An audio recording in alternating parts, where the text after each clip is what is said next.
Good morning, everybody. Happy Thursday. We have an amazing show for everybody today. What do we have, Crystal? Indeed, we do. Some great stories to dig in today. We've got taxes of the wealthiest Americans have been revealed. Some stunning, though ultimately not surprising revelations there, but fascinating to dig into that detail. We're going to start with that. Incredible Reagan brain from Art Laffer, total contempt for the poor. We'll get into that. Virginia governor's race, the Democratic primary, was this week. Also, some breaking news about breaking points that you don't want to miss. We've got, yes, indeed. We should have led with that because it's the most important news. We've got our monologues, of course. Brianna Joy Gray is going to join us to talk about the Dems' latest excuse for inaction. That would be Senator Joe Manchin, but we do, in fact, want to start with the revelation of those tax returns. That's right. So we'll go ahead and throw this up there on the screen. This is from ProPublica. This is actually an amazing story. So the secret IRS files, trove of never-before-seen records, reveal how the wealthiest have avoided income taxes. Okay. So the most important top-line story here is that the highest income tax rate is 37% for people who have earnings about $628,300. Well, the true effective tax rate for the world's wealthiest, this is according to ProPublica, and their review of 25 of the wealthiest people in America, is 3.4% between 2014 and 2018. Here's the kicker, which is that in that same period, they earned a collective extra $401 billion, paid only a total of $13.6 billion in federal income taxes during those 5 years. So this is incredible because what it shows, Crystal, is yes, okay, they showed and they paid $13.6 billion. Okay, but during that time period, middle class, lower class, everybody basically, even, there's a famous adage like, oh, poor people don't pay taxes. Well, they have to pay like Social Security and FICA taxes. Right. Guess who's paying even less than them? The wealthiest people in America. Yeah, I want to read you a little bit of this piece, which ProPublica did. Yeah, amazing. Phenomenal job here. And they say that they received a massive cache of documents detailing how the rich go about avoiding paying taxes. This appears to be the first story of many as they dive into that data. They've been sorting through it already for months. So make sure you keep your eyes peeled for what more they reveal. But just to read from the beginning here, they say, in 2007, Jeff Bezos, then a multi-billionaire and now the world's richest man, did not pay a penny in federal income taxes. He achieved that feat again in 2011. In 2018, Tesla founder Elon Musk, the second richest person in the world, also paid no federal income taxes. Michael Bloomberg managed to do the same in recent years. Billionaire investor Carl Icahn did it twice. George Soros, famous liberal, paid no federal income tax 3 years in a row. They go on to say, many Americans live paycheck to paycheck, amassing little wealth and paying the federal government a percentage of their income that rises if they earn more. In recent years, the median American household earned about $70K annually and paid 14% in federal taxes. So that's your average American household, struggling paycheck to paycheck, 14% in federal taxes. Meanwhile, the richest paid 3%. Insane. Yeah. And they dig into the way that they hide their income. And of course, there's a lot of different strategies that they use. But one that they go into detail on is basically, they hold these shares that are worth billions of dollars. And rather than cashing out those shares and using that money to live on, because that would trigger a tax event, that income would then be taxable, although it would still be taxable at a lower rate than the income tax rate. They borrow against the value of those assets. So they, in essence, never have a taxable event. They do this their entire lives. And then when it comes to pass it on to their heirs, in theory, we have the estate tax or the death tax, as conservatives like to call it. There are a myriad of ways that they avoid paying that as well. So this wealth, billions and billions of dollars, is effectively never taxed. Meanwhile, regular wage earners, you can't hide your wealth. Working for a living, your income goes up, your taxes go up. Regular people are paying so much more in taxes than the richest among us, and it is truly disgusting. And what's depressing about it is it's very hard to know what to do about it. I know. No, what's actually really stunning here is that Warren Buffett, for example, remember when Warren Buffett did that whole thing with Obama? And he's like, we should pay more taxes. Or so. Yeah, get this. So his wealth growth was 24.3 billion. The total income he reported was 125 million, on which he paid taxes of 23.7 million, which means what? His true tax rate was 0.1%. Now, take Bezos. This is actually an even better example. In 2011, a year in which Bezos' wealth rose at 18 billion, he filed a tax return reporting that he lost money. His income that year was offset by investment losses. What's more, because according to the tax law, he made so little, he then claimed and received a $4,000 tax credit for his children. So, in the same year that his wealth rises by $18 billion, he not only paid nothing, he took advantage of the earned income tax credit and the child tax credit system in order to claim government money for his family. Now, that just doesn't sit right with me. Now, if you look even more, tax avoidance is striking. Between 2006 to 2018, which ProPublica actually has the data for, Bezos' wealth increased by 127 billion, but he reported only $6.5 billion in income. The 1.4 billion that he paid in taxes is sure, like it's a lot of money, but that is a true effective tax rate on his fortune of 1.1%. This is what they get away with all throughout the system. And it's actually very useful because a lot of the billionaire class and the multimillionaire class in New York will always use this talking point. If you look at the amount of taxes we pay in absolute terms relative to everybody else, we are like the vast majority of the system. I accept that to be true. However, go ahead and look at their true effective tax rate relative to everybody else. Just because they're paying more in the actual dollar amount, it is not fair necessarily that they are paying so, not just a lot less, like not just a little bit less, a lot less relative to the general population, especially the working man and woman who have to pay Social Security taxes, FICA taxes. They can't hide any of that wealth. So yeah, maybe they don't pay income taxes. They actually still have a higher federal effective income tax rate than the wealthiest people in America. It's grotesque. Just to lay out one, I know we're hitting you with a lot of dollar figures, but this stuff really matters. Just to lay out one more metric for you, okay? So the way that the progressive taxation system is supposed to work is as your wealth grows, you pay more in taxes. That's the like basic idea underlying this. That's what everybody sort of accepts, except for some like weirdos on the right, some like weirdos in the libertarian camp, that's like the basic idea of fairness, right? The more you make, the more you're supposed to pay in.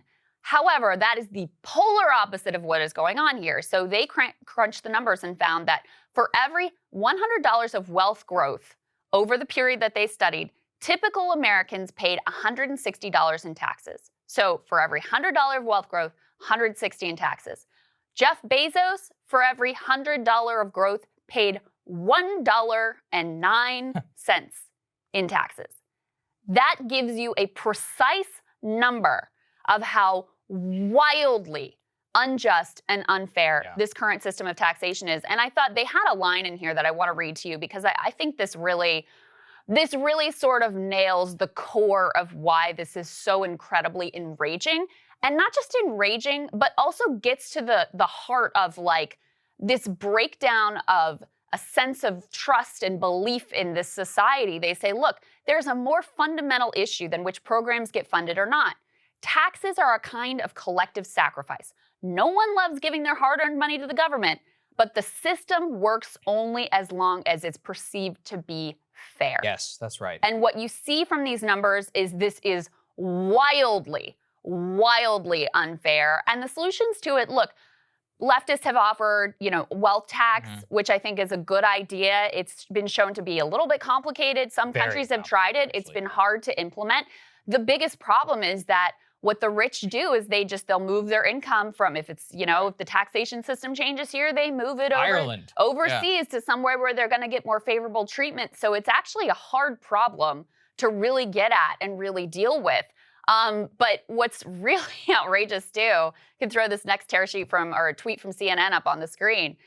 The Biden administration's response to this so far, their response is to investigate how the tax information was released, not to investigate the billionaires or the tax code or any of that. They're enraged, apparently, and going to investigate aggressively the fact that this information got into your hands to start with. And again, I want to say kudos to ProPublica. Yeah, I mean, come on, guys. Right, and ProPublica says, look, this is a little bit of a tricky issue because you're talking about people's privacy, et cetera. They got this cache of information. They actually don't know who or where it came from. And it came in a raw form. Came in raw form, which speaks to some of the debates that we've been having over the years about like what journalists should do. I mean, the Hunter Biden emails, this is right? An easy case, by the way. The Russiagate, the WikiLeaks releases, all that stuff. There are all these questions and hand-wringing about whether to release information if the sources that it comes from are nefarious. ProPublica did the right thing here and said, look, we don't actually care or know where this data came from. We were able to validate that it was accurate, and that's why we're releasing it. It's exactly the right call. No, it was absolutely the right call. And I think the part that really comes and strikes to me is this. The personal federal tax bill for the top 25 in 2018 was $1.9 billion. The bill for wage earners was $143 billion. So it's not like they're even paying an absolute dollar figure more than the rest of us. $143 billion is what regular working men and women paid into the system in 2018, while these people are only paying $1.9 billion. And here's the thing, given the pandemic, these people are gonna pay even less. There are all sorts of employer tax credits and all this stuff which is passed through the American Rescue Plan, which I support for small business people. But when I see this grotesque nature in 2018, and then you see so many of the different programs that we are implementing now in the last year or so, and you see Jeff Bezos' wealth rise by $70 billion, we just know for a fact that they're probably gonna pay even less than ever. In one of the worst years on record for most Americans, and actually one of the best years on records for the billionaire class. Imagine that people like Elon Musk are able to be like, yeah, I lost money this year. I mean, it's just not true. And I like Elon, but like, it's like, dude, that's just not true. Right. And it's even, I mean, obviously it's these people, you can think whatever you want to think about them, their intentions, good, bad, whatever. This is about an entire system that is disgustingly unfair. And it also ties into the paper we're talking about this week with Thomas Piketty, asking the question, I mean, when you see numbers like this, when you see massive skyrocketing inequality, when you see during a pandemic, while everyone else is getting screwed, these people getting richer and richer than ever at an accelerating pace. And you wonder, like, where's the backlash to that? Where's the class conflict to that? And that's where, the fact of these sort of like shiny object distractions, the hollow, like just linguistic signaling culture war type battles that Washington and our political elites tend to be focused on, that's all a distraction from this. Like this story exactly is what they do not want you to focus on, talk about, organize around, center your politics around. This is the core of it right here. So as ProPublica continues to release more data here and continues to release more information about these tax returns, we will certainly continue to be on it. That's exactly right. But we wanted to turn to some really, I mean, these comments from Art Laffer, great friend of the show, just kidding. Good friend. Total enemy of the show. Deep friend of the show. Recent comments on Fox News talking about exactly who he thinks deserves a living wage. Let's take a listen.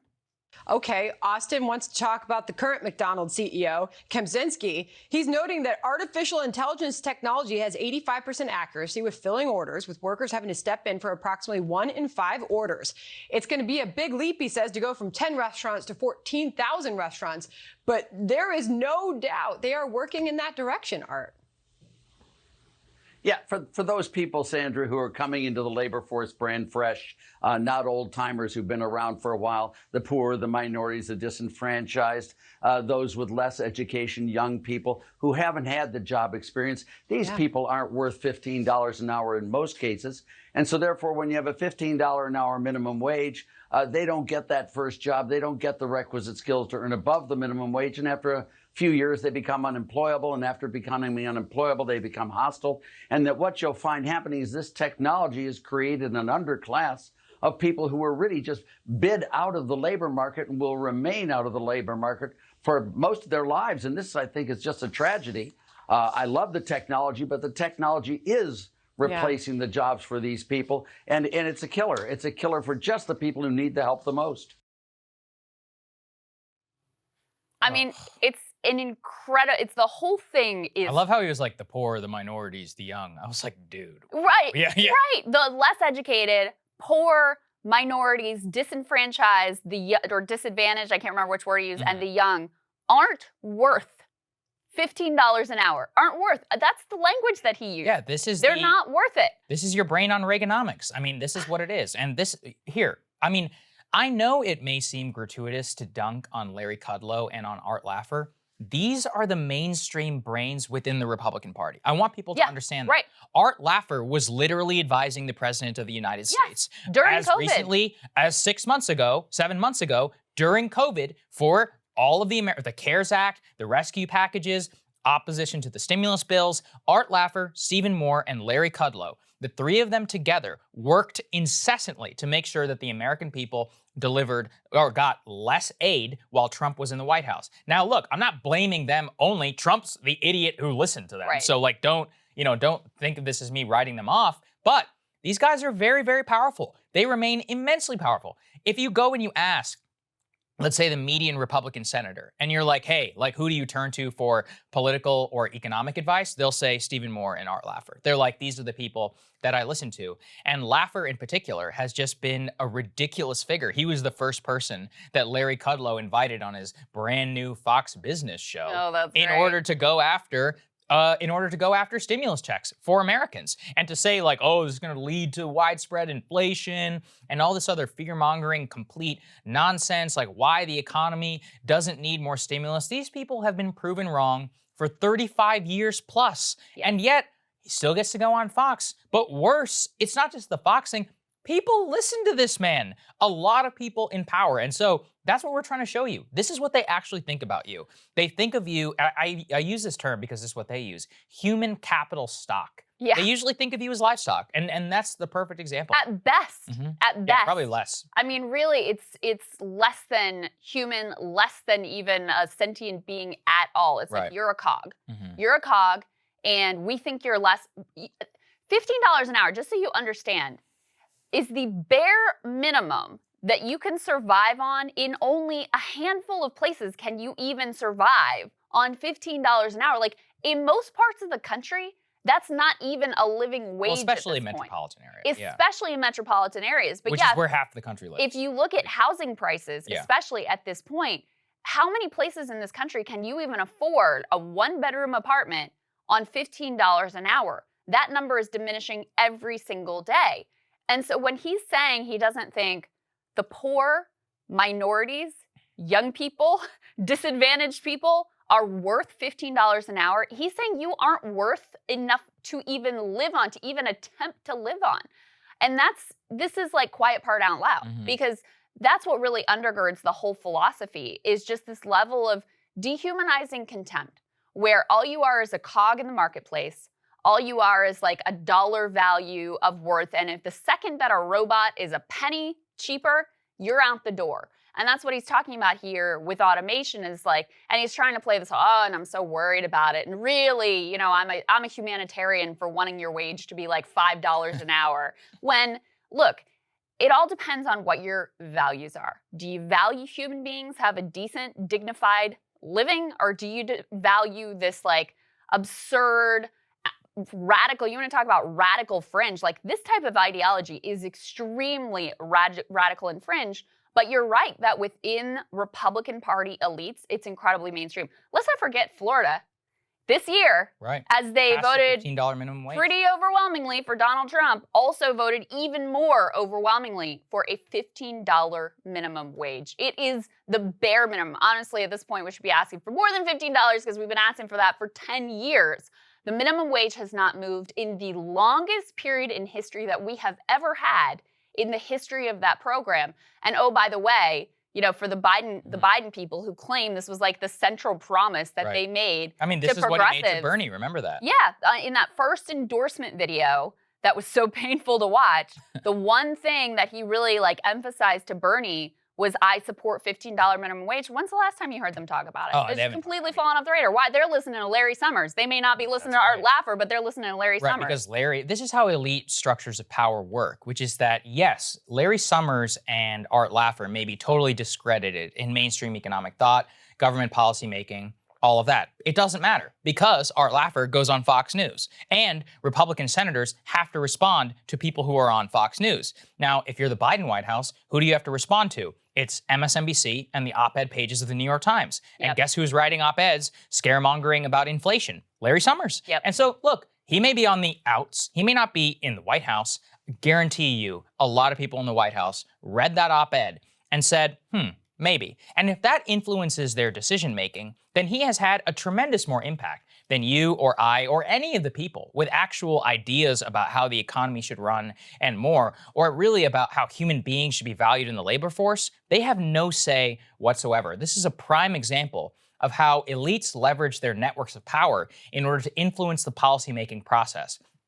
And that is exactly how policymaking is disconnected from your life, from my life, and others, because people don't care what regular people have to say. They only care what these people have to say. And that's the real tragedy of it all. Washington Post, it might have been Jeff Stein actually that broke this story. I'm not 100% sure, but we love Jeff, so we'll just go ahead and give him credit here. Reported that Biden spoke with Larry Summers last week. There you go. I mean, it tells you, and this is what we focus on the Trump administration too. Like, forget about what he's saying publicly. Who's he talking to? And that's the whole structure of our system. Like, who are they spending time on the phone with? Who are they surrounding themselves with in meetings? Who's their social circle? That's what dictates the policies by and large. And so while Art Laffer, like, we can look at this and it's preposterous and it's laughable and you can ridicule it, this man has been winning in terms of economic policy 40 years. For decades. For decades and decades. And still he's allowed to go on Fox News and say that drivel. Not even challenged for a split second. Oh, no, I can't believe that. I mean, Sandra knows better. I mean, she should at least challenge him a little bit. But at the same time, we had some major primary results in your home state. Indeed. So we got Crystal, Indeed we do. For people who don't know, is a resident expert of Kentucky and Virginia politics. So Terry McAuliffe, let's put this up there on the screen. It's gone ahead and won the primary. What does this mean? I mean, it's okay. So it doesn't mean that much, to be honest with you, because this is widely expected.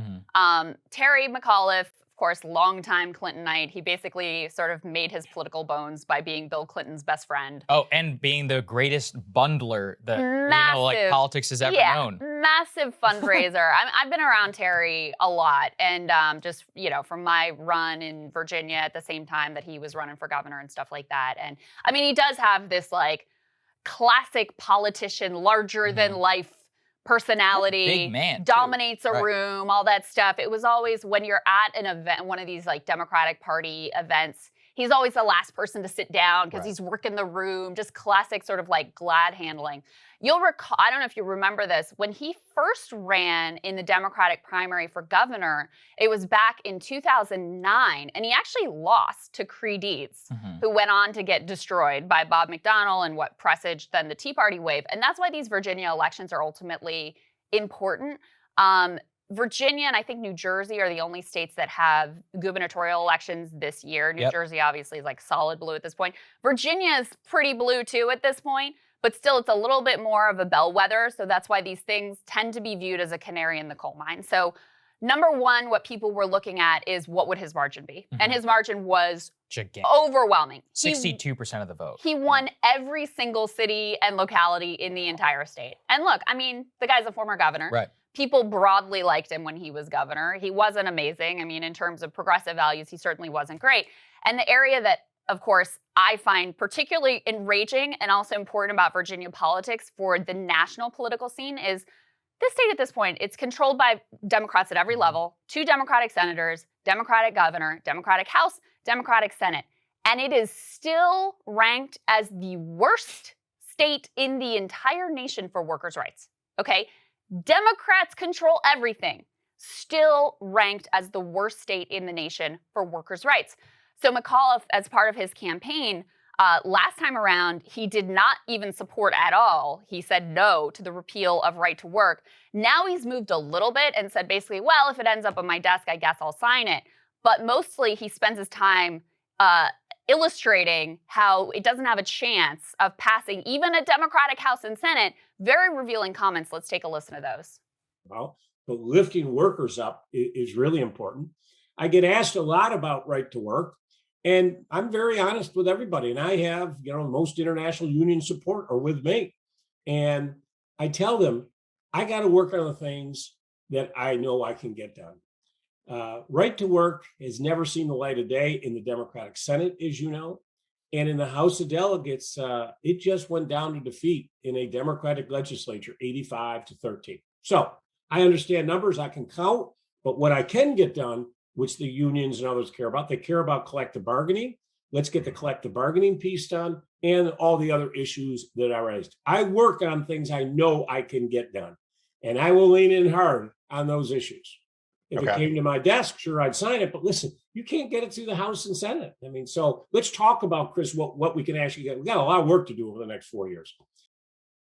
Wow. On the one hand, he's sadly right that in a Democratic House and Senate, it hasn't stood a chance of passing, which is pathetic. But also, as governors, aren't you supposed to push legislation? That's the thing. If you actually supported it, but clearly he doesn't. Right, I mean, clearly he doesn't actually support the law, and he's the businessman, and he bills himself that way. So he just has this fatalistic attitude of like, well, it can't possibly pass, so forget about it. But yeah, I guess sure, if it got to my desk, in theory, I'd sign it. That's pathetic. It is absolutely sad. And this is the type of politics that I worry about within the Democratic Party. What's happened in Virginia is the state has become more and more suburban. Yeah. Northern Virginia suburbs basically dominate the politics of the state, and that's why the state has turned blue. And so as working class Virginians have come to be less and less central to its politics, you get progressive progress on some issues, and some of them are significant and some of them are more sort of just like signaling issues. Yeah. But on core issues regarding working people that would benefit all working class Virginians, it's just completely disappeared. It's a non-starter. You did a great rising monologue, I think, where they passed the Equality Act or whatever the state version of the Equality Act is, but then at the same time did not move on right to work. And I think it's very important, and the reason we cover Virginia and Kentucky is not just because you know them. These are bellwethers of the national party system, which is that Virginia is the future of the Democratic Party, which is that you have many former Republicans. Nova was not always blue country. These were Loudoun County, many others, famously voted Republican not that long ago in the distant past. And yet, what does that mean? It means that with all of these rich people basically become Democrats, this is the type of politics that you're going to get, which is Terry McAuliffe, former Clintonite. He's, buddy-buddy with the richest people in the whole country. Apparently, that's literally how he became prominent, by bundling money from rich people. Right. And then Bill Clinton was like, yeah, you should run for governor, even though you've never done anything before except raise money. And he's like, I'll throw all my support to you. And he was like, okay. And he became a dramatically successful politician. I think he signals exactly in the right way to these more suburban voters. And so, as the country becomes Democratic, especially the Democratic Party, and it becomes more suburban, more affluent, and those are the people in the driver's seat, this is what's going to happen. Now, back to your point, though, this is the important thing. I did that monologue, I think it was I forget what the data, civics data, which showed that even still, 1/3 of working class whites voted for Joe Biden in the primary. 31% of all Democratic voters in 2020 were working class whites without a college degree. Yeah. They are increasingly just completely left behind in this coalition, and they don't have a lot of representation in the future of the Democratic Party of Terry McAuliffe. And Virginia is a key state where there's actually a large working class white population, and they're largely left out of these type of politics. Yeah, I mean, the Appalachian part of Virginia is just disappeared. Yeah, they don't care about them. Disappeared from relevance. I remember, I think as part of that monologue you're talking about, or it might have been a different one, there was a state rep who went and did a tour of Appalachia. It was it's a sort of anthropological tour of her own state. Horrible. And I mean, look, kudos for going, at least making the effort. And I don't want to crap on this person who's really in good faith trying to understand the different dynamics and cultures within the state. But it's just sort of pathetic that you have to make that kind of effort, make a big show of it. And there was a whole travel log of her journey in this strange land, it kind of says it all. I do want to say, though, on a hopeful note, this isn't inevitable. Like, it doesn't have to be that this is the Democratic Party coalition. And in fact, if you look at the state of Nevada, you see a very different approach. Absolutely, yeah. And it's not an accident. In fact, it is essential to that model that you have a very, very strong union presence in the state of Nevada.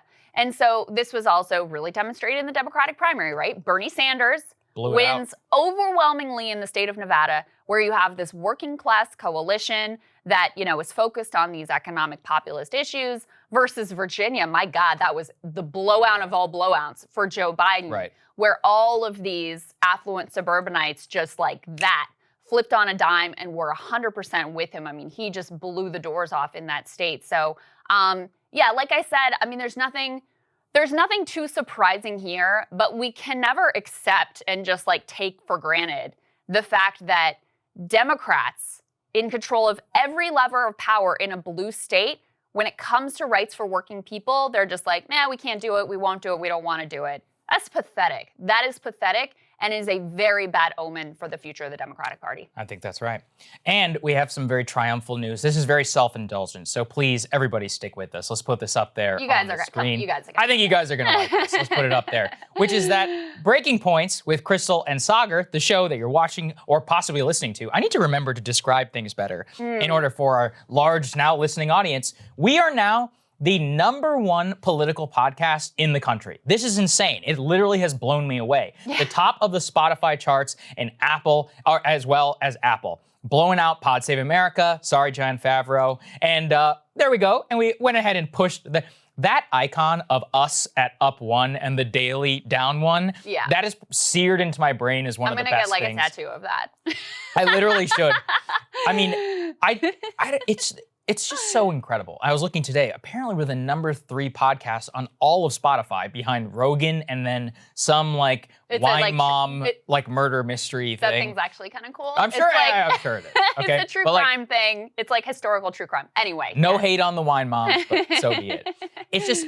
I think what the success of the show, at least so far, has shown is that people are so sick of the corporate media. That really is what it was. Is that our message of saying like we need to hate each other less and hate the corrupt ruling class more has resonated in ways that like I did not even think humanly possible in order to manifest itself at the top of the charts like this. And people are beginning to take notice. That's the fascinating part. All of a sudden, people from out of the woodwork, people who would hate our politics normally, who did their best not to acknowledge rising, and more like, oh, congratulations. Oh, like, what an amazing thing you guys have built. And I'm like, yeah. Like, I know your game, Suits. Hashtag like, no new friends. Yeah, exactly. No new friends. We've got our breakers. What do we call? You guys. We got to figure this out. BP Breaking Point Army Nation, is another one that I've heard. I don't know. You guys float some ideas. I kind of like the Army one, personally. But anyway, we've got you guys. We've got our fans. Are the only people that we actually need. But looking and saying what this says, I think, about the hunger for a new type of media, for a new type of politics that we both really do stand for, I've just been absolutely blown away. And beating the New York Times is one of the most satisfying things that has ever happened in my entire life. So thank you. Well, we asked you guys to help us beat CNN, MSNBC, and Fox News. Right. We didn't know that it was possible on the list of asks to be like, we don't even write. Can you help us beat the New York Times? We were like, we're going to go ahead and make sure you beat the New York Times, the Pod Save Bros, Bannon, those people. And Steven Crowder. I didn't know he had such a big following. I didn't know he had such a big following. Oh, I knew the guy was big on YouTube, but like, Matt. Anyway, I guess props, Steven. Good for you. I guess he's doing well for himself. Anyway, but we're beating him, so no big deal. It actually, so to take it a little bit out of the just self-indulgent go us, because this really is like, we asked you guys to help us beat some of these mainstream outlets, and you've already helped us to do that. So thank you, #1. And then, the Vanguard guys, and I don't know if you guys ever watch them on YouTube, but I think they do a really good job, Gavin and Zach. They made this comment that I thought was really interesting, which I hadn't even really particularly thought of, but I actually think it is really true. They were saying, what Crystal and Sagar did is they were able to use these like corporate mainstream organs to build something, and then we're able to like take that thing independent. Yeah. So that very rarely happens. You're starting to see it happen more and more. So you might point to like Iglesias could be an example where it happens on the individual writer level for Substack and stuff like that. But it has not happened for a show yet. Exactly. Before us. And a show that is at least attempting to sort of compete in these mainstream spaces as well. So I do think that part of it, I find it exciting. I hope you guys find it exciting too. I think you probably do. But I got to tell you guys, I mean, neither one of us expected. No. We're hopeful, we're excited, and we kind of had resigned ourselves to like, whether it's really successful or moderately successful or not that successful, we have to just care about the content that we're putting out and that we're living our values, and like that's the core thing. So we'd really set our expectations for, as long as we're putting out into the world the thing that we want to, that's true to ourselves, and that we truly have like the artistic and creative and journalistic freedom to go where we need to go, then the results will be what they're going to be. Like, you can't obsess over those things. So we are truly blown away to see those kind of numbers. Neither one of us, in my wildest dreams, did I expect to see those kind of numbers and that kind of response. So you guys blew me away. What can I say? You're right. And you know, it's true. Actually, I was prepared for a world where this was less successful than Rising. And because I was like, hey, we're going to be talking a lot more about the deeper issues. We're going to be longer. It's not going to be as like in the news cycle, so to speak. The algorithm is going to screw us on YouTube. The algorithm could screw us on YouTube. I mean, you know, when you're fully independent, like, you know, there's not that much separating from you from some dude in the basement. But all that being said, the hunger, I think, for what we're trying to do, at least, you know, it gives me a lot of hope about some of the future and the ways we can continue to build, continue to improve here for all of you, for everybody who showed up and became a premium member here for Breaking Points. Like, it allows us the ability to build the best possible product that we possibly can, true to the two of our values. That's just the greatest thing ever. I remember leaving here on Tuesday and I texted you, I was like, I'm exhilarated. Yeah. Like, we just talked, it flowed. Like, we designed it the way that we wanted. The topics were perfect. They were so true to the things that we care about. Even today, I mean, IRS, Virginia politics. I mean, these things, they flow together and fuse together in a way that you're not gonna hear any of this on any corporate news channel. And I think they're so dramatically important. And at least what I think we both really want is to try and speak to the things that are in people's lives. I said this before, people know that the system is rigged. People know the media is lying to you, but they can't explain exactly how, exactly why, exactly what conditions. I kind of view it as our responsibility to serve as the actual role of the media in order to tell you, like, here's why you're being screwed. Here's why Jeff Bezos pays not just less in taxes than you on an effective rate, but like 50,000 times less than you. This is why you can't buy a house. This is why whenever you go and you vote or you're part of a union and you can't get anybody else in order to join you, this is why. It's because of these types of politics. This is why the country and economic policy moves the way it does, despite the fact that 80% of people may support some sort of policy. So really, it's just been absolutely amazing. And thank you, everybody, for bearing with me on some catastrophic dental surgery. You might be able to tell. You've done a good job. I hope so. And actually, all of the success yesterday, while I was in the surgery chair for 7 hours, I was just sitting there, I had nothing else to do. So I was just sitting there refreshing our numbers, and I was just like, all right.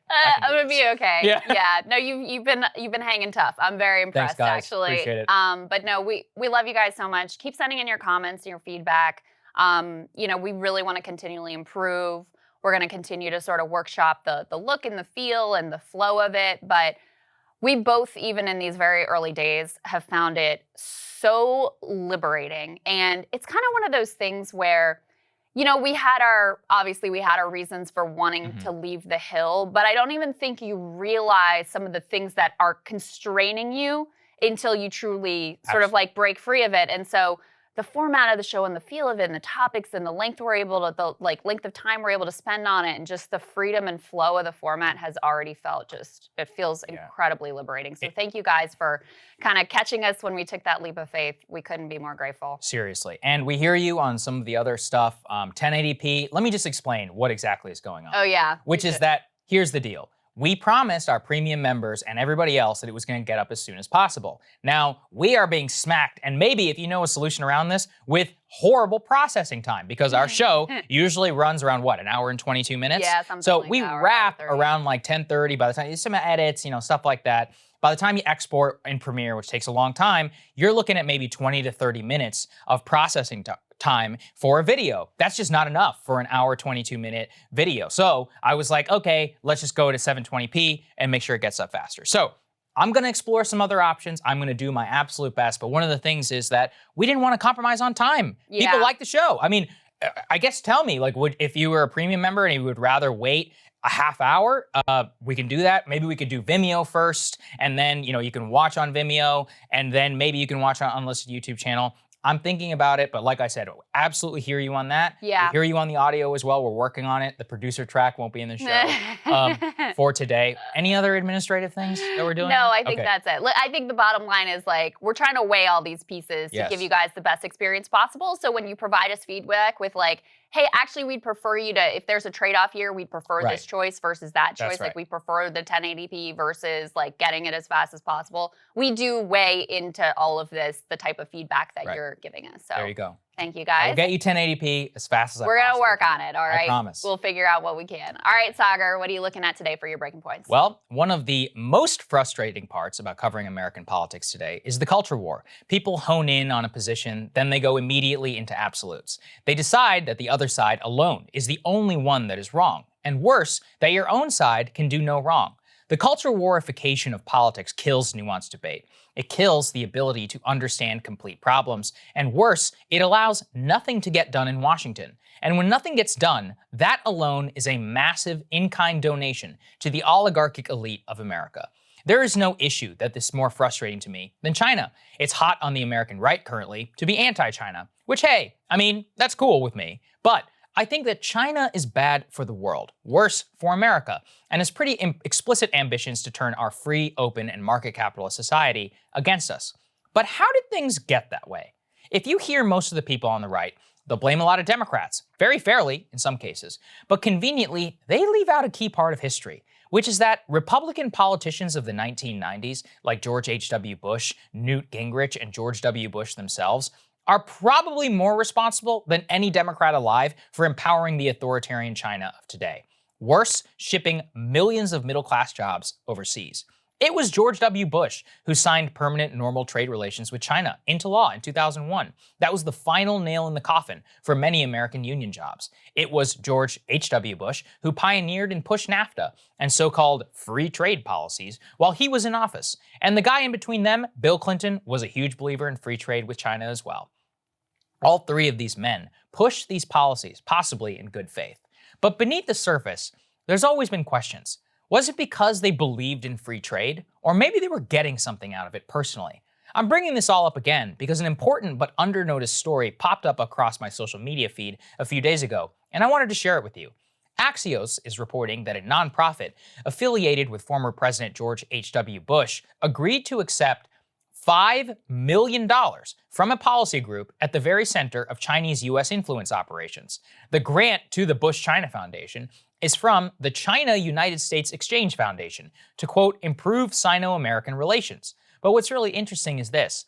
If you take a look at the books for the Bush-China Foundation, a, quote, substantial portion of its revenue is all coming from a group with direct ties to the Chinese Communist Party. This is crazy stuff. This is the foundation in the name of former President George H.W. Bush to improve relations with China. It's now majority funded by China. It's crazy, but it's actually not so insane once you look even deeper under the hood. The head of the Bush-China Foundation is none other than Neil Bush, the lesser-known son of George H.W. Bush and the brother of Jeb and George W. Bush. Neil has had a long and lucrative business career, you guessed it where? In China. Lucrative not owing to his expertise, but yeah, a long-time financial relationship with the very heart of the CCP. All the way back to 2003, when his brother was president of the United States and driving this country into war in Iraq, Neil Bush was quietly getting $400 grand a year to provide business advice to a Chinese computer manufacturer. This is especially crazy in retrospect, given that the Chinese, who were obsessed with semiconductors at the time, so they could be less reliant on the US market. They wanted to be less reliant because they're not as dumb as us, and they realized you probably shouldn't make ingredients for all the modern technology in the home of your primary adversary. And what better way to learn the ropes than to buy off the President of the United States brother? Ever since then, Neil Bush has been a longtime Chinese lackey. In 2019, during the Hong Kong protests, he literally appeared on Chinese state TV propaganda to say, quote, "One country, two systems has been working, quote, very, very well so far." Yeah, that's while the government was literally slaughtering democracy protesters in the streets. And in 2016, he served as the chairman of a Chinese real estate company, which just so happened then to donate $1.3 million to the Jeb Bush campaign. I'm sure it was just all out of coincidence, right? Look, I'm choosing to highlight the story to take it out of the modern age. It's not just Hunter Biden. Hunter is in a long line of presidential relatives of the last 30 years who have been bought and paid for by the Chinese government. The Chinese know us better than we know ourselves. The only thing you need to play America is to just have money. Our financial, cultural, and political elite have completely sold out to the highest bidder. I keep coming back to this clip that I played on Rising many months ago from Chinese professor Didong Sheng. He just says the quiet part out loud. 那么，这个中美贸易战过程中，他们也试图帮忙啊。据我所知，美方的朋友跟我讲，这个试图帮忙，但是啊，力有不逮啊。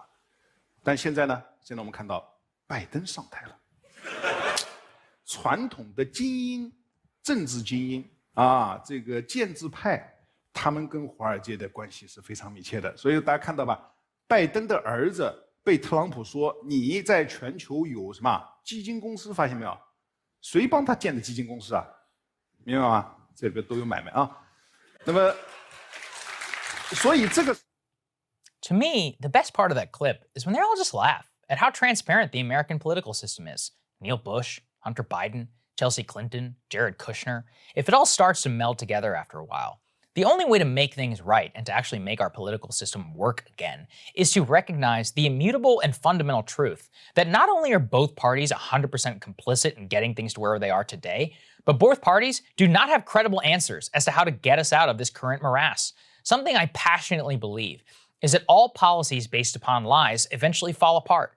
The only way to actually correct America's disastrous China policy is to dispel with the fiction that the entire political establishment is not directly complicit with getting us to where we are today.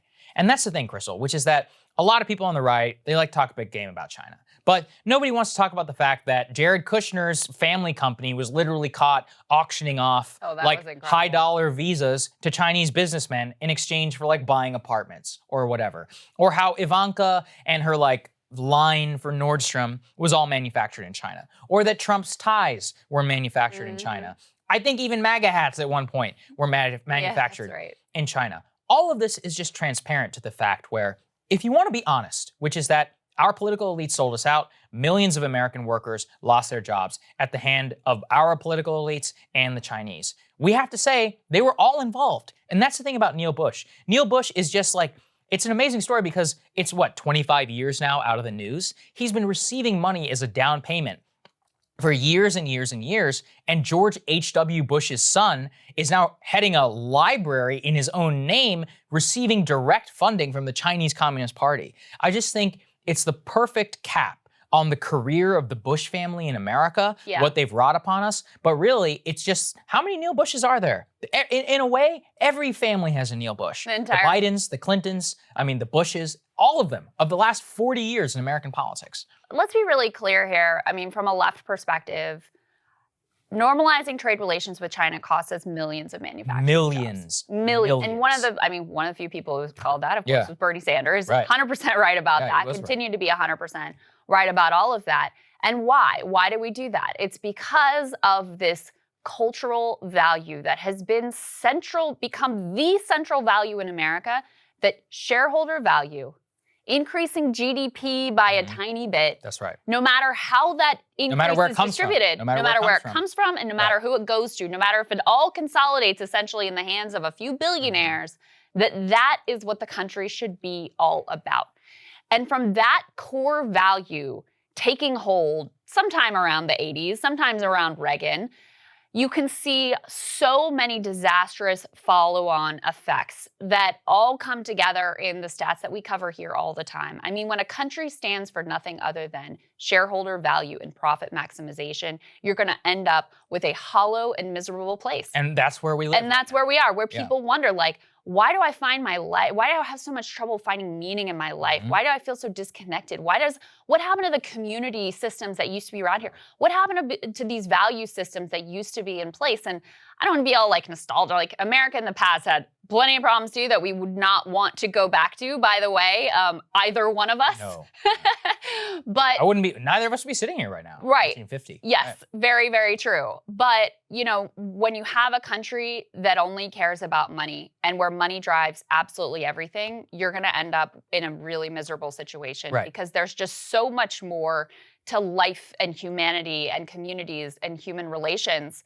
And so that clip that you play with the professor where he's saying basically like, hey, we got Biden in now, the elites. He's close. Like, we're good. He's like, we're close with Wall Street. And oh, by the way, guess who set up his son's foundation? That was us. And everybody laughs.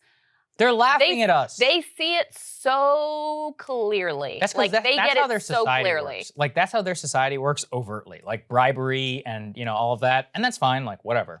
But the real thing is that I want to do this monologue because usually there's an assumption of good faith. Usually they're like, well, maybe they really believed it. And I think some of them did. But we can't ignore the personal wealth that they've accrued as a result of that. Yeah. So maybe it started out that way. But you know what? Once all of your family members start to become dramatically enriched, then I'm going to start having some questions about when did you realize what you did is wrong and why didn't you speak out until, I don't know, maybe 25 years later. To this day, George W. Bush has never apologized for permanent normal trade relations with China or the Iraq War, but we can wait for that one. Resistance. I would like to have both of those apologies before his death. But the really important thing with all of this is that they are being enriched to the tune of millions of dollars. And something that America, the State Department, has recognized with how corruption works in third world countries is, look, in general corruption today, it's not like I hand you a briefcase full of cash and you do something. It's I pay your cousin a consulting fee and he 2 years later cuts you a check for some other bullshit consulting fee. And that's just how everything works. Yeah. Well, does it seem that different? Whenever we look at this is blatant corruption. But in our system, we overlook it because we don't want to believe that we're just as corrupt as everybody else. Indeed. All right, Crystal, what are your breaking points today?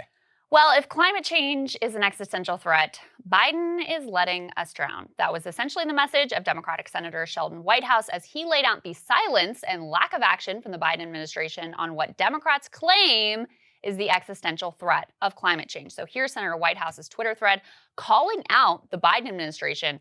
He says in part, okay, I'm now officially very anxious about climate legislation. I'll admit I'm sensitive from the Obama climate abandonment, but I sense trouble. Number one, climate has fallen out of the infrastructure discussion as it took its bipartisanship detour. It may not return. So then what? Senator Whitehouse continues. Two, I don't see the preparatory work for a close Senate climate vote taking place in the administration. Why not marshal business support? In the very next tweet, he answers his own question, however, about business support, writing, corporate America is still completely AWOL, if not worse, on climate in Congress. All the major corporate trade associations suck. All of them. Senator Whitehouse concludes by saying, we need planning, organizing, and momentum. It's not going to be easy, and it has to work. We are running out of time. Now, the climate crisis, you'll recall, was one of the top reasons given by the Bernie Sanders left for sucking it up and voting Biden in spite of his horrific record on war, on mass incarceration, on Wall Street, on trade, and, well, pretty much everything else. As Glenn Greenwald was quick to point out, this was the primary reason, for example, given by Noam Chomsky for passionately making the case that Biden must be elected over Trump. Remember these ads?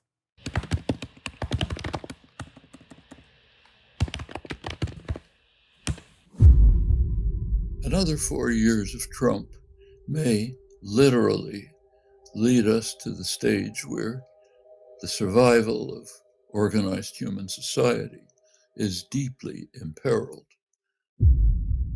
The most important issue that humans have faced in their history is the impending catastrophic climate disaster.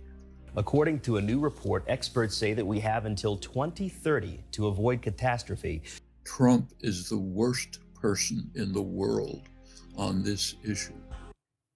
Now, look, I voted for Joe Biden, and I think Chomsky was more or less correct in all that he's saying here. He wasn't arguing Biden would be amazing, just that maybe with Biden there could be a shot, and with Trump there was definitely no chance. Well, whatever shot there was under Biden to shift course on climate is rapidly slipping away by handing his agenda to Joe Manchin, the Senate parliamentarian and the gauzy lure of never to be bipartisanship. Biden has made it plain that whatever he or other Democrats might say about the existential threat of climate change, they don't actually mean it. As Senator Whitehouse points out here, endless and likely fruitless negotiations with Republicans have already stripped climate change from the infrastructure package. That infrastructure package is itself no guarantee, but if it does pass, it will surely be the last piece of significant legislation in the first 4 years of the Biden presidency. Now, progressives are actually dipping their toe in the water of playing some hardball politics. Martin Heinrich tweeted that an infrastructure package that goes light on climate and clean energy should not count on every Democratic vote, a sentiment which AOC agreed with there in that tweet.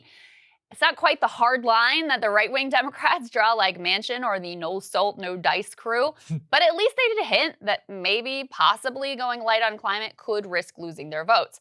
I don't want to be cynical here, but I'm also not going to get my hopes up that any sort of red line is actually going to be drawn in a hard and definitive way.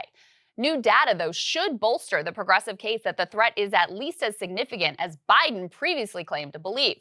Carbon dioxide levels are now at an all-time high, that in spite of a million pandemic-era Earth is healing memes.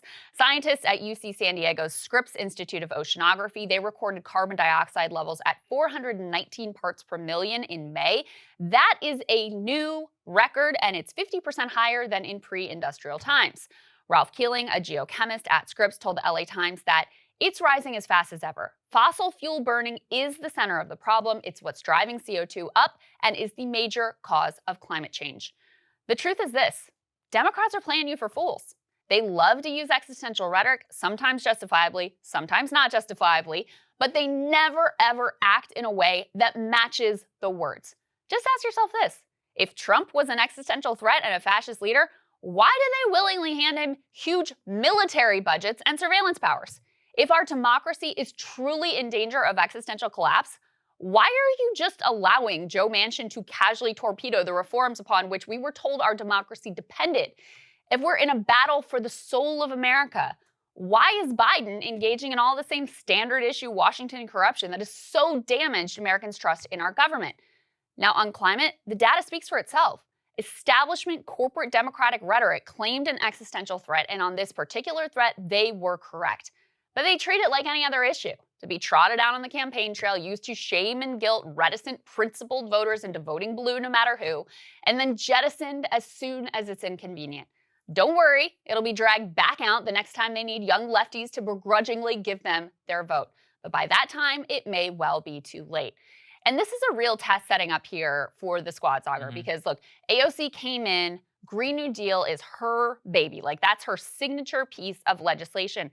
And you don't have the specter with infrastructure that you did with like relief checks or the initial CARES Act, where people can come and say, are you going to be the one standing in the way of people getting money in their pockets and being able to feed their family? Like, that was a very compelling case to make. With this on infrastructure, if it passes now, if it passes a little time from now, it's not such a existential, people need this food to survive right in this moment. So if you're not going to draw a hard line on this issue, which again, young activists have organized aggressively around, it was something that Biden ran on, it was something the left said, hey, look, this is the reason why you have to suck it up and vote for Joe. If they don't do anything on this, like, it's just pathetic. Yeah, no, absolutely. And it's funny though, because even that pledge to vote against it, like, was it really a pledge? It was like a so kind of sort of maybe. Yeah, it was like, you can't count on our, it's but they don't close say, to no salt, no dice. hey, if you don't do X, we are not going to vote. There's no actual line drawn. Well, and this is the thing. I mean, Ryan Grimm and many others always pointed this. They have the votes. They have exactly the amount of votes they need in order to hold this up. Yeah. They just won't do it. And there's no credible reason to believe that they actually will. I think this is largely posturing. Here's the truth, which is that it's not going to pass through the Senate because of Joe Manchin. And so it's over. Like any sort of climate attachments into the infrastructure package outside of a carbon tax or like some sort of carbon caps or emissions, even that I don't think they would go for. I think carbon tax is about as far as Joe Manchin is on the record as having gone on this issue. Then, okay, obviously that's irreconcilable, at least with what AOC and many other progressives have said. are they actually going to do anything about it? I don't know. Honestly, I think these are just Twitter senators Twitter representatives in the way that Trump was a Twitter president being like, we are now doing, X policy. Thank you. And it's like, you don't have the power to do that. Like, you need an act it of doesn't Congress, work that way. just so you're aware. I think this is the same thing. Mondaire Jones and all these people, they talk a huge game. What are you actually going to do? Honestly, I don't think they're going to do anything. There's no evidence currently to suggest that they're going to do anything. So on Manchin, number one, look, who knows how and where and whatever Manchin can be moved, but you could at least frickin' try, and there's zero evidence that they've tried. Number two, remember we covered here the United Mine Workers, which are obviously— Oh, that's right. We had the president on. Yeah. Cecil Roberts, we had on this show to explain they've actually moved their position to embrace green job creation. Now, this is having, done some work in West Virginia, some political work in West Virginia. UMWA, extraordinarily powerful and significant, important in the state, has a close relationship with Joe Manchin. And so I think the elite media, the East Coast liberal elite media, gets played on the state of West Virginia quite often. Because if you actually poll West Virginians, it's not like they're like, yay, carbon, let's poison the atmosphere. Obviously, they want to protect their jobs and their livelihood. Yes. But in terms of investing in new job creation, totally on board. They've been lied Totally to on board. for 40 years. Yeah, Why? And they don't believe most of you. Right. And that's the real problem. And that's part of what Cecil Roberts talked to us about is like, you don't hit them with some bullshit like, oh, we promise we're going to train you for the new jobs that don't even exist here and don't exist yet at all. We'll get back to you on that. Meanwhile, we're going to start by taking your job away. Like, that's never going to work out. But the idea of affirmatively investing in new technologies and new job creation, that's a political winner everywhere. But in particular, in the state of West Virginia, a state that needs investment and resources and new job creation.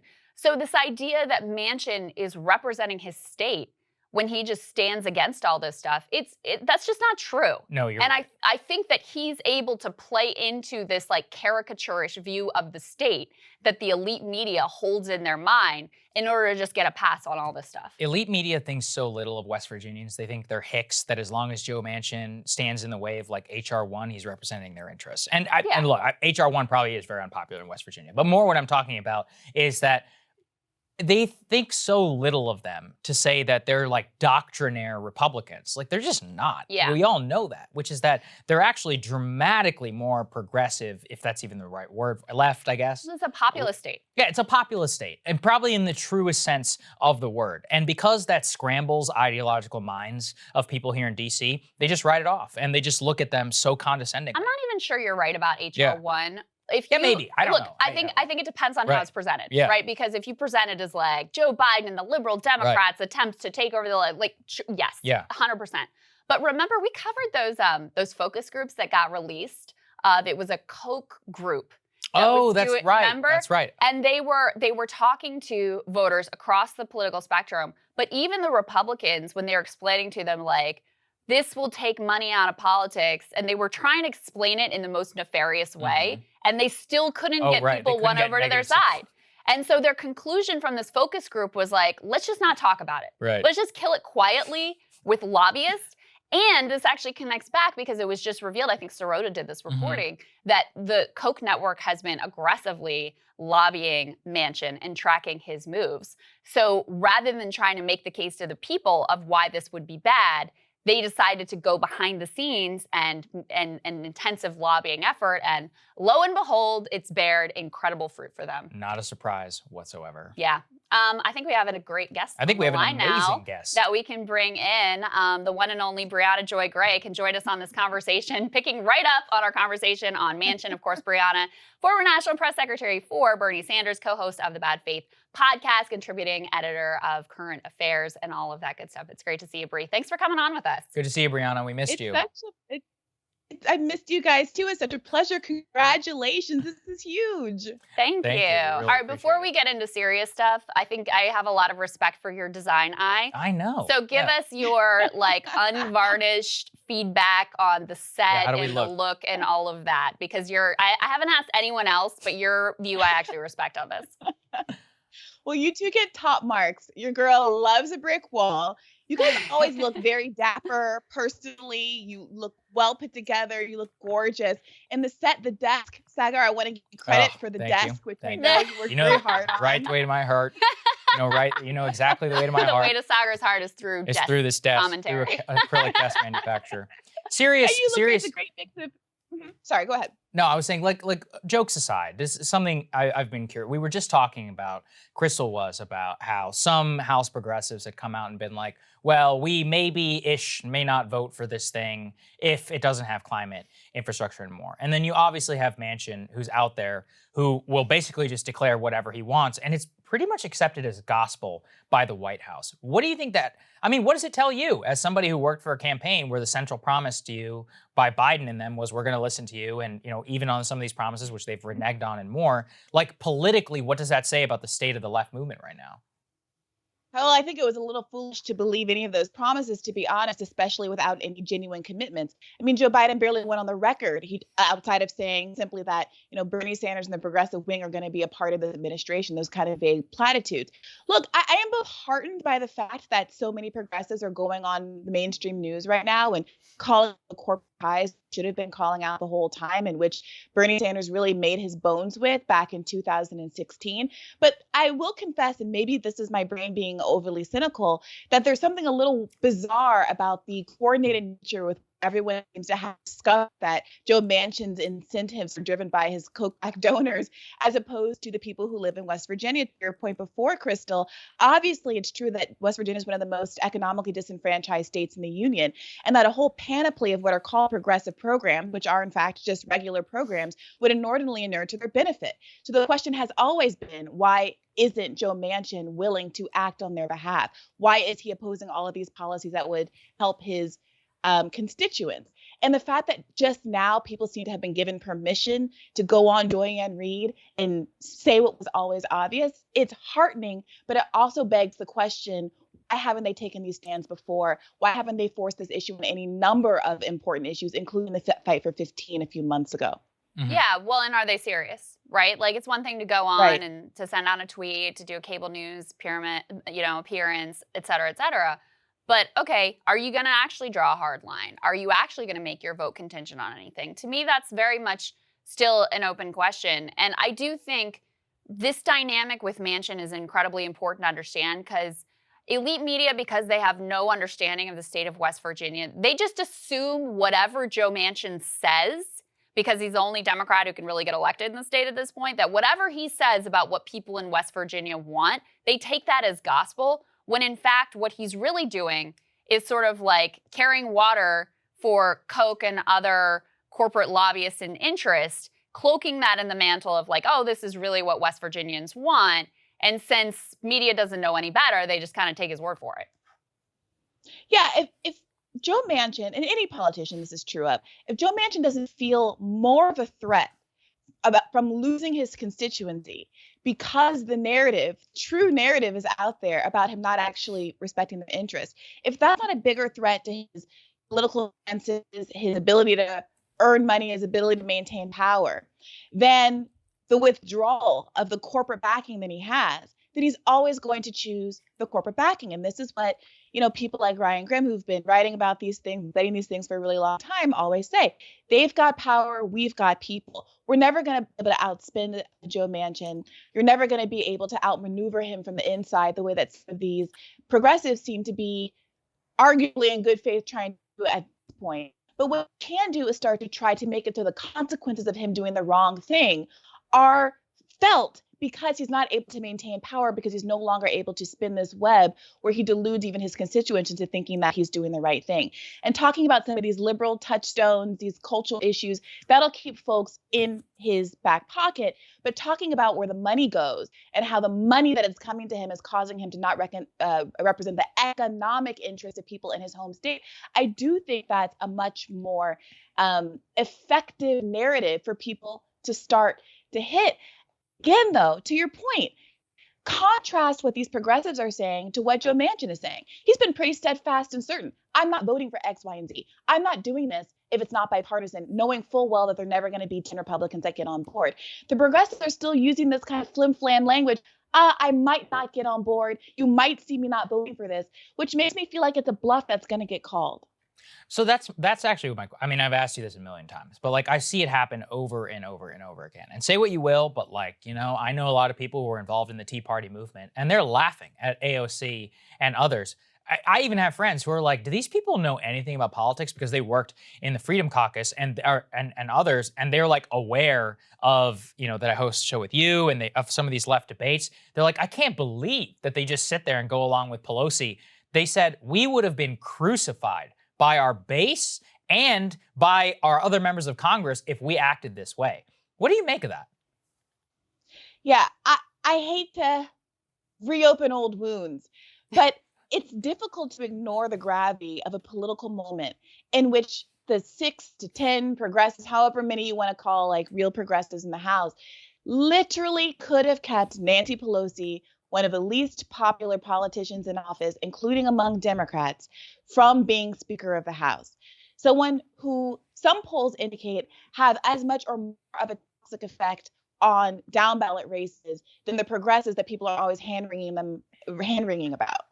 Nancy Pelosi was up for the speakership on January 3rd, and if a handful of progressives had decided not to vote for her, she would not be Speaker of the House, or in the alternative, she could be Speaker of the House, but with actual concrete concessions having been made to the left, including those that could really implicate the power dynamic that exists right now as they're trying to pass these major bills.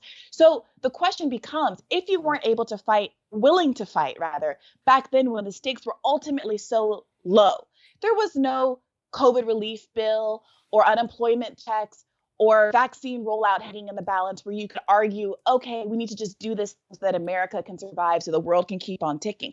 No, the only thing that hung in the balance was voting for a woman who's largely reviled by both political parties, and you still wouldn't do it.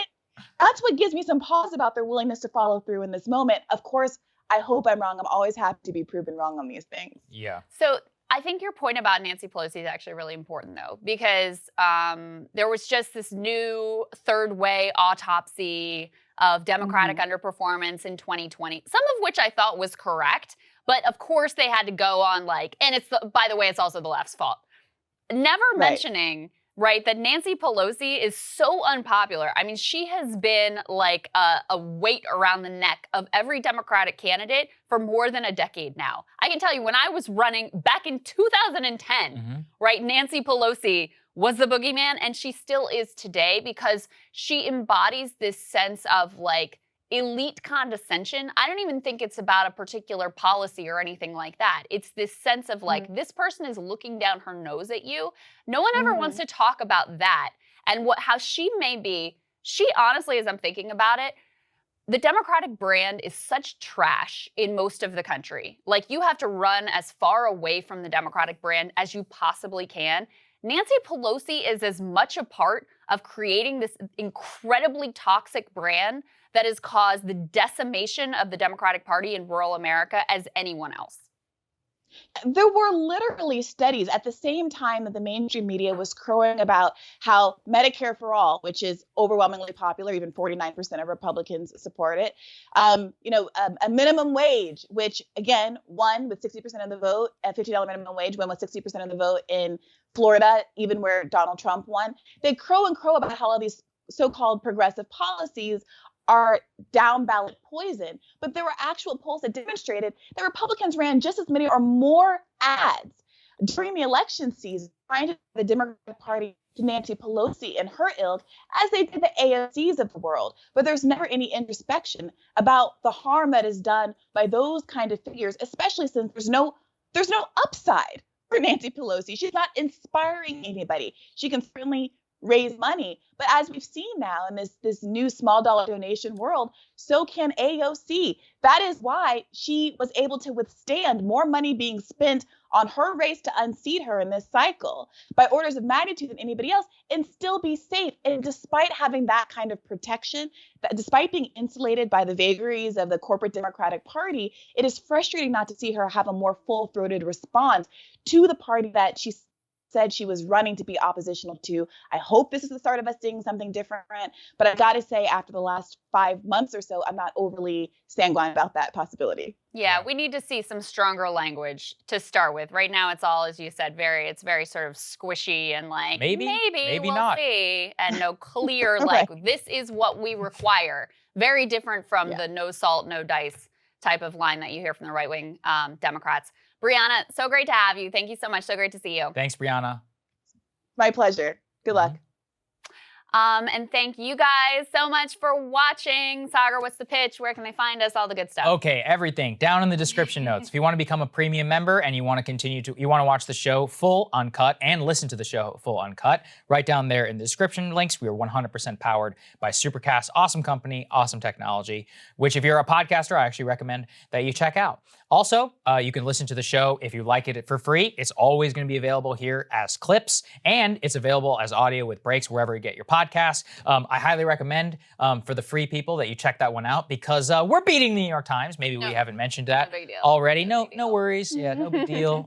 We're the Captain Now suits. Sorry. I actually wanted to say something really quick about why we chose Supercast as our sort of like technology platform, because I'm not a big, like Sagar knows more about the tech stuff than I do, but I thought this was really cool. They enable you to have personalized RSS feeds. That's right. For every user. So it's pretty cool. Yeah, for every single user. So every single premium subscriber gets their own personalized RSS feed, which we may play with a little bit as we go on some of the capabilities. Actually, it's kind of awesome. So like, we could say like, hey, so-and-so, if you're in Texas, like we're coming to Texas. Or like, hey, if you're in New York, and that way you don't have to bother like everybody. There's just some really cool ways that you can use it. And also it's a lot like Substack. Like we have the relationship between the payment relationship in terms of our account and more, whereas Patreon does not give you that. They just give you the emails. There's a lot of other different stuff. It just allows us to sort of like be more directly connected to you versus like this platform having the connection. It's more in to our you, ethos of like the direct relationship with our users. Like we own,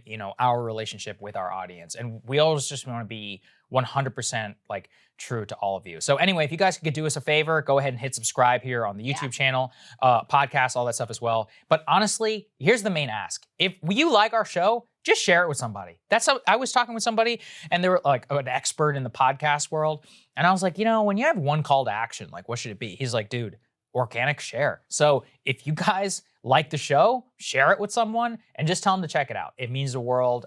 So many of you, we love you guys so much. So thank you. You guys are so awesome. I think over the weekend, we're going to be posting a few things. That's right. Post from a clip from the interview we have this week, Pete Davis on Crystal Kyle and Friends. We also are going to be back with you for a full show on Monday. So guys, have a great weekend and we will see you then. Stay tuned.